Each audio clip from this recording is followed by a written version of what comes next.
When Bob Crane went from being the beloved star of the TV show Hogan's Heroes to becoming the victim of a terrible homicide, fans were left in shock.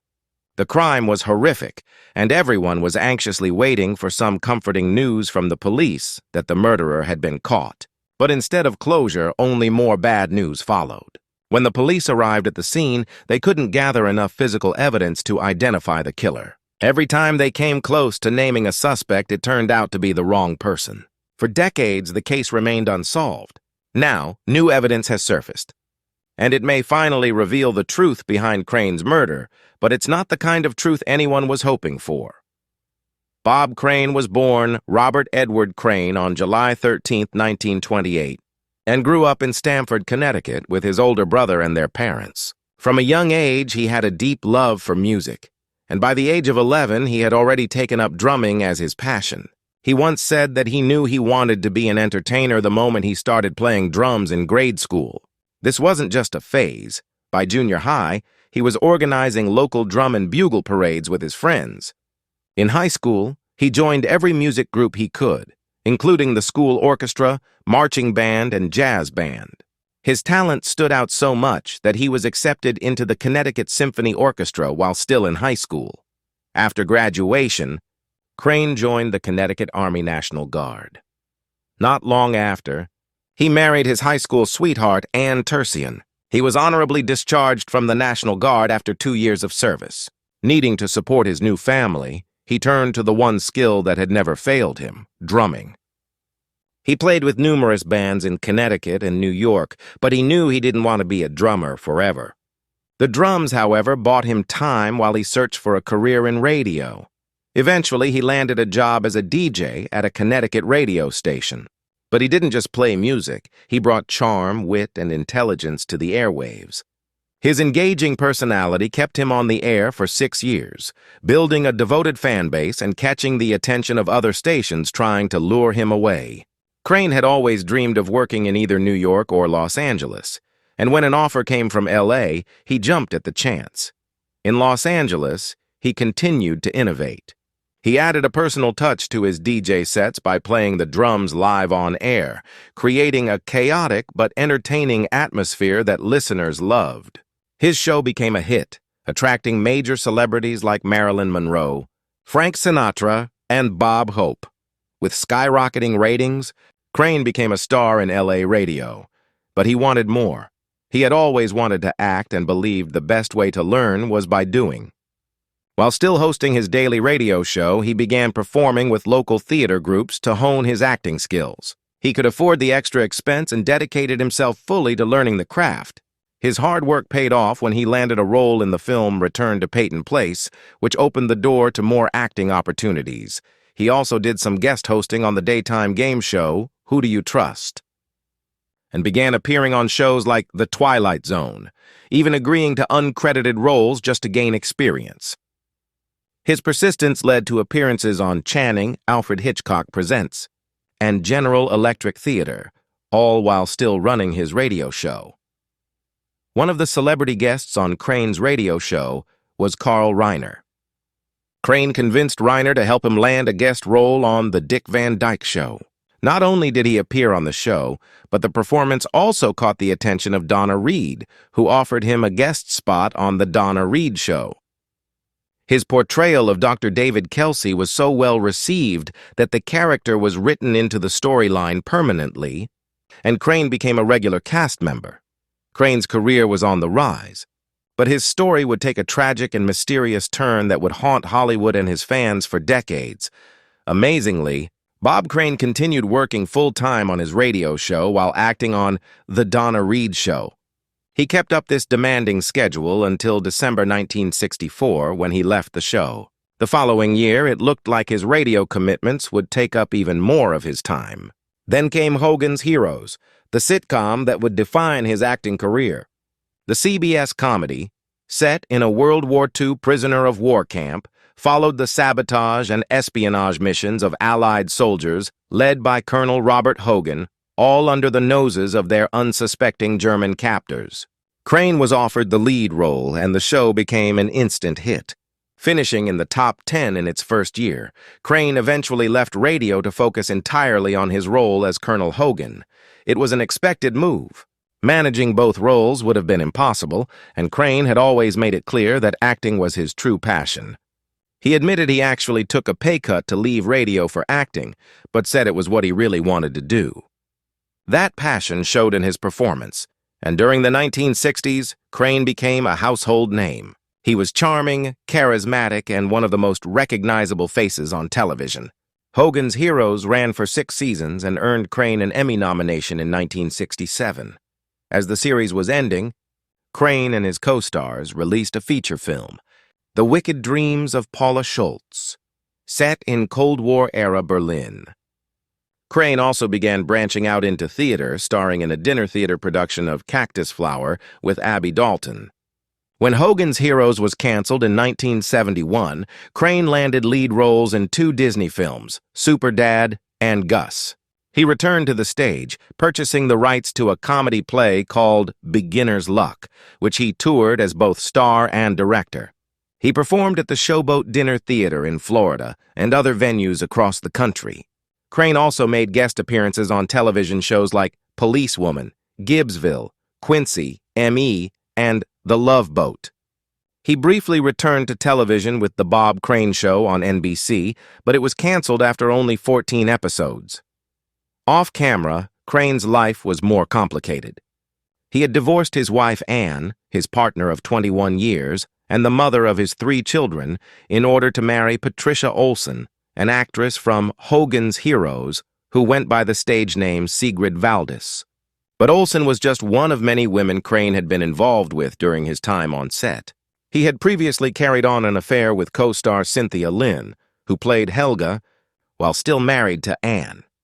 When Lynn left the show and Olson joined the cast, Crane shifted his attention and eventually married her.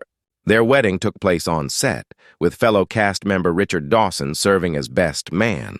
Crane's colleagues were growing increasingly uncomfortable with his behavior. It was well known that he frequently videotaped and photographed his sexual encounters. He often showed crew members pornographic photos of himself with various women. Many of these encounters were orchestrated with the help of John Henry Carpenter, a regional sales manager for Sony Electronics. Crane and Carpenter met during the run of Hogan's Heroes and became close friends.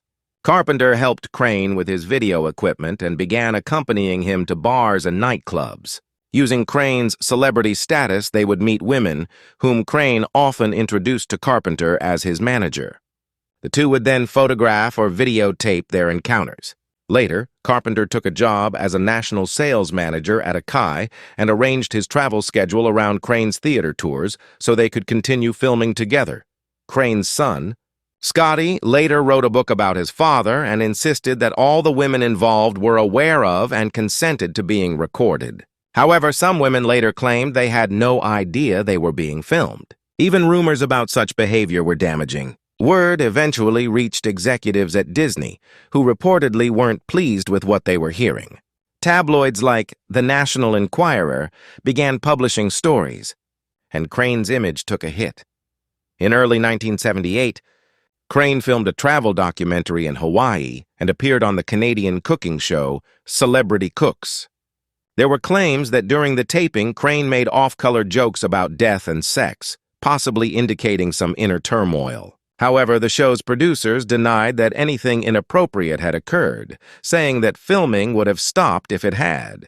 Regardless, around this time, Crane started talking about changing his life. He told his son he planned to divorce Olson and end his friendship with Carpenter. He seemed ready to turn the page and start fresh. But just 2 weeks before his 50th birthday, everything fell apart. Crane was found dead in his Scottsdale, Arizona apartment, where he had been staying during a run of Beginner's Luck at the Windmill Dinner Theater. His co-star, Victoria Ann Barry, discovered his body after he failed to show up for lunch. He had been bludgeoned to death, possibly with a camera tripod, and an electrical cord had been tied around his neck. The crime scene was disturbing and brutal, shocking both Hollywood and his fans. During the investigation, police found videotapes of Crane's sexual encounters with numerous women. A recurring figure in the videotapes found at Bob Crane's apartment was John Henry Carpenter.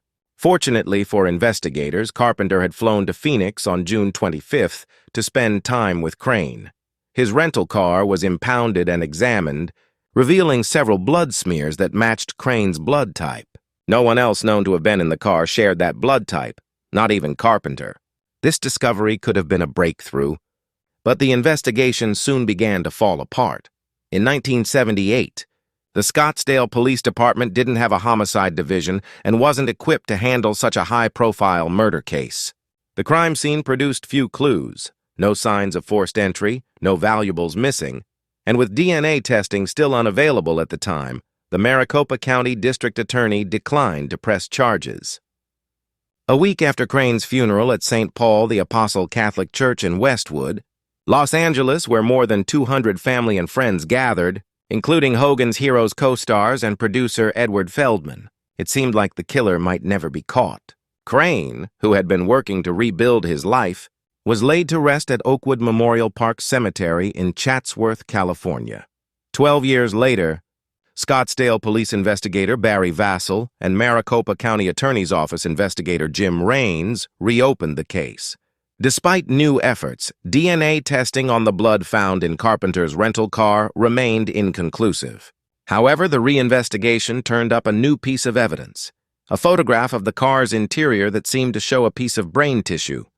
The physical tissue samples had since been lost, but an Arizona judge ruled the photographic evidence admissible in court. In June of that year, Carpenter was arrested and charged with Crane's murder.